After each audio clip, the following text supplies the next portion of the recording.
pero never ko po siya nakilala, never ko po siya na-meet, never po kami nagkita. Paano po nila nagawa-gawa lahat ng Lumang pahayag ni Jillian Ward, muling binuklat ng fans. Chavit Singson, binabatikos ngayon sa social media.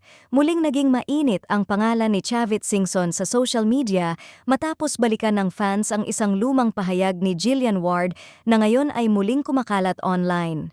Ang naturang pahayag ay mula sa isang naunang interview kay Jillian kung saan malinaw niyang itinanggi ang anumang personal na koneksyon kay Chavit. Sa naturang interview, diretsahang sinabi ni Jillian Ward, "Never ko po siyang nakilala, never po kaming nagkita, hindi ko po alam kung paano nila nagawa-gawa ang lahat ng ito." Bagamat matagal na ang interview na ito, ngayon lamang ito muling binalikan ng fans kasunod ng pag-ikot ng mga pahayag ni Chavit Singson tungkol kay Jillian. Dahil dito, napansin ng netizens ang malinaw na pagkakasalungat ng mga lumang pahayag ni Jillian at ng mga lumabas na komento ni Chavit, dahilan upang sumiklab ang galit ng publiko.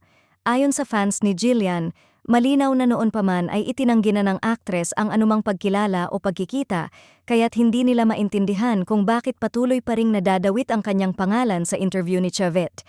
Marami ang nagsabing hindi na raw ito dapat pinag-uusapan, lalo na at tungkol kay Jillian, giit ng fans malinaw na pambabastos ito. Sa comment sections, bumuhos ang matitinding reaksyon.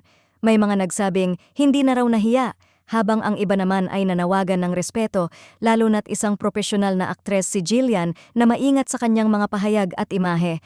Dagdag pa ng fans, ang muling pagbabalik ng issue ay hindi na tungkol sa intriga kundi sa dignidad at iginiit nilang hindi nararapat na gamitin ang pangalan ni Jillian sa mga pahayag na hindi naman sinusuportahan ng katotohanan, base mismo sa sinabi ng aktres noon pa man. Sa kabila ng lumalakas na batikos kay Chavit Singson, patuloy namang ipinapakita ng fans ang buong suporta kay Jillian Ward.